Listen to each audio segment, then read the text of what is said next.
a lot of people have the wrong conception that government is there to regulate the people, but that is a really far-fetched notion in a society that is supposed to be free. So I'm coming to grips with that, and I'm also struggling with the orientation that has been given to a lot of folks to make them think that they are a legitimate object of regulation. And one of the things that I found in my studies in state archives, Oregon State Archives, is that we had a gentleman from the DMV who went to the legislature. He was the director of the agency in 1985 through the 80s. His name was Mr. Mumau, and he made a frank admission in writing. I found it in the archives that historically his agency had been selling a lot of documents of title and registration for people's vehicles without authority in law.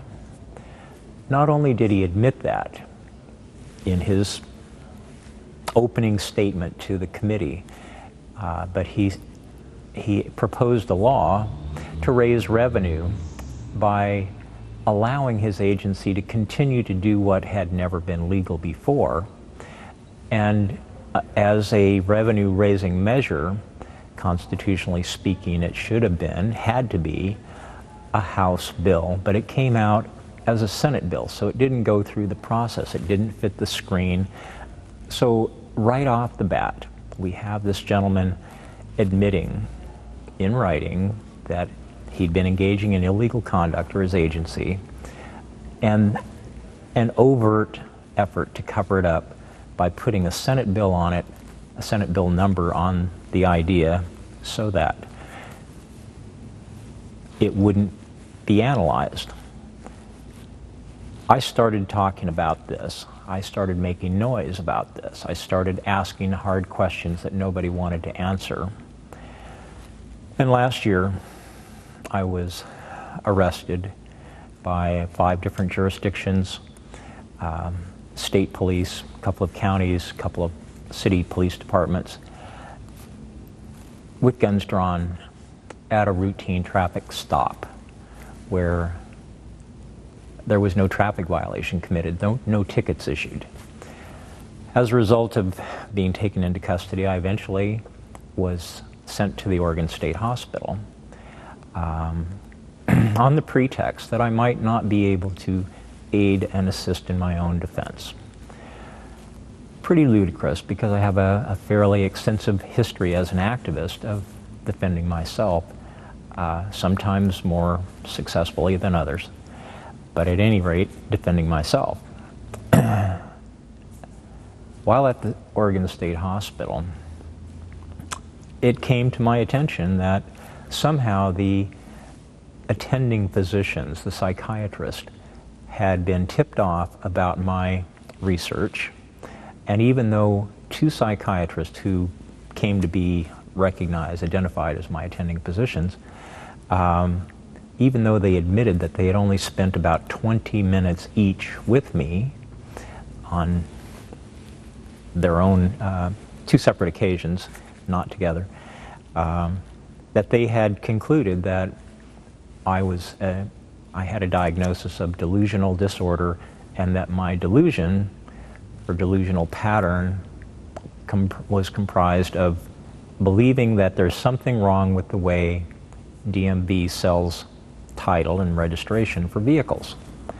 And my specific concern is that most people have never been subject to the motor vehicle laws. Most people cannot be expected to be regulated by an agency like a trucking company. Anyway, this led these 2 gentlemen to want to medicate me. And I had been concerned that this was the direction we were headed. I have a mental health background. One of the first jobs I had was in the mental health industry in California. So I kind of had a feeling where all this was headed. And we ended up having 2 full days of trial in front of a hearings officer where all of this came to light, my diagnosis, the reasons that they wanted to give me Haldol and a second-generation drug of the same nature, risperidone, simultaneously. They wanted to basically erase my thoughts and give me a clean slate to start over with. Fortunately, there was an organization from locally here, Disability Rights Oregon, and a young woman from that organization, an attorney named Beth Englander, saved the day. She ended up asking, at the end of 2 days of hearings, she asked the attending psychiatrist, so would you tell the court why the FDA has never approved Haldol and risperidone for the treatment of delusional disorder? And of course there was no answer. If it can happen to me, oh, one more little thing. I started showing staff at the Oregon State Hospital public records that I had managed to scrape together in my trips, in the few trips that I was allowed to make to the so-called law library. I had scraped together 20 pages of documents that told the story of my concern. And I started presenting that to staff members, to interested staff persons. And within a week of making my first presentation to interested staff, I was summarily ejected, thrown physically, forcibly out of the state hospital with no notice, no prior notice, not allowed to go back to my room and pack or anything, just right now you're leaving. And the charges were dismissed.